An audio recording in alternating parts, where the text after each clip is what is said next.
Hello, my name is Jarrell Villanueva, Year 10, English, Lesson 4, TOS 2. The film I will be reviewing is a contemporary Australian love story about a ballroom dancing named Strictly Ballroom, in which the two characters I will be focusing on are Scott Hastings and Barry Fife. In my opinion, the feeling towards or against each other from the beginning of the film was a sort of hatred or fear of some sort. However, Barry Fife was the one in control at the beginning, and Scott felt powerless. In the beginning of the film, Scott Hastings was dancing his own moves. This, on the other hand, did not please the president of the Federation dancing, Barry Fife. Scott wanted to dance his own steps. This, however, Barry did not like any interpretive or freestyle dancing within the Federation's controlled traditional ballroom dancing competition. During the end of the film, Scott Hastings won the hearts of the audience as was able to succeed against Barry Fife in doing what he feels is right, which is the dancing that is important. The film techniques to emphasize these feelings are done by having sound effects on the word win out of the sentence, "You can dance however you like, that doesn't mean you'll win," with Barry Fife was talking to Scott Hastings in the beginning. The film technique used there was the emphasis on win where it echoed. Other film techniques that show the feeling of power are showing the point of view from the powerless, looking up at the powerful.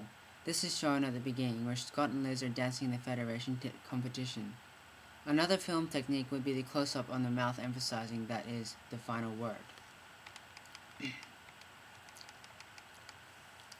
In the beginning of the story, Scott and his partner Liz did not come in first in what was important ballroom dancing competition leading up to the Pan-Pacific Grand Prix despite their passion for winning.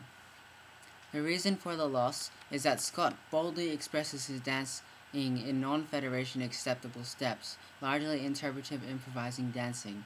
This led to a meeting with Scott and Fran to pursue a dance for the Pan-Pacific way, the way Scott wanted to express himself through dancing, and the couple's characters grew both in fresh style of dancing and emotional attachment to each other. In the finale, the Pan-Pacific competition served as a stage where Scott decided to stand up in what he believes in, even if it defies Federation steps, because it's dancing that is important. The story then ended with a triumphant victory of Scott in dancing freestyle and exerting his power over Barry Fife. Towards the end of the film, Scott was in control. He had the power of the people, showing his flashy, crowd-pleasing moves on the dance floor. This time, Barry Fife was the powerless one. The close-ups on the faces of the characters make the feelings much more powerful. In showing using the film techniques, the camera is shown from the bottom looking at the characters.